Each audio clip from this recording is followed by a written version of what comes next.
Кажете ми, кой помни от училище ето такива задачки? В един басейн, една тръба налива, другата се излива. Помните ли такива задачки? Единичка сложете, който помни такива задачки от училище. Аз много ги мразих, но горе-долу, да. Там. Да, точно така, много гадни. Да, вижте, аз искам да използвам тази картинка да ви обясня нещо много изключително важно. В повечето бизнеси, освен тези, които са силно сезонни, вече говорихме за това, но аз пак ще го повторя. Най-много пари се правят от постоянни клиенти.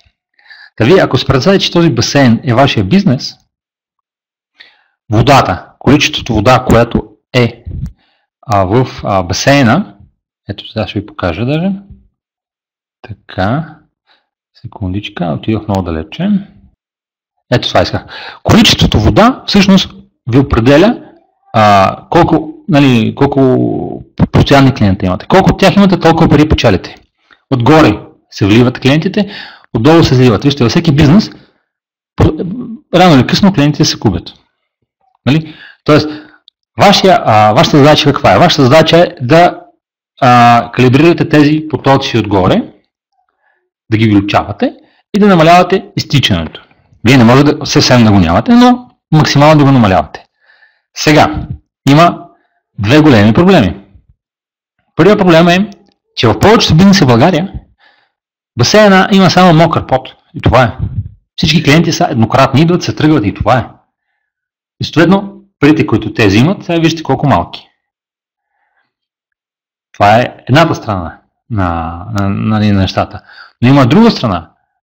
Когато басейна се препълва, и това е до някъде тази история, която ви разказах за ресторанта, който фалира за това, че е пуснал обява в сайта с групово пазаруване и не е могъл да ги обслужи.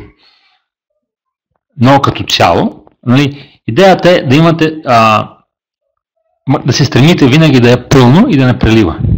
Но щом прелива, решението е много лесно.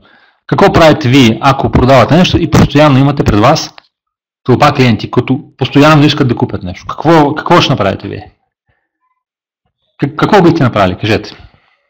Ако всеки ден пред офиса, пред магазина и пред какво ли е, постоянно има опашки от клиенти. Какво правите? Вдигам какво? Цени. Точно така. Вдигате цени, опашката намалява, т.е. или даже може би един момент ме изчезва и вие пак правите опашки и пак вдигате цените. И това е горе-долу основният процес за всеки бизнес. Вие като дигнете цени и водата малко спадне, вижте, парите са останали същите, защото вече вие печелите повече. Така, искам това да го запомните. Това е много важен, много визуално лесно става. И всъщност това, за което ние сме разправили всички тия 5 дена, и за което с хората, които са записали, ще говорим още 2 седмици, даже с някой от тях ще се видим на живо, ще бъде точно с това как този басейн, първо, да не бъде мокър на дъното, а да бъде пълен. Как да направим така, че той постоянно да бъде пълен.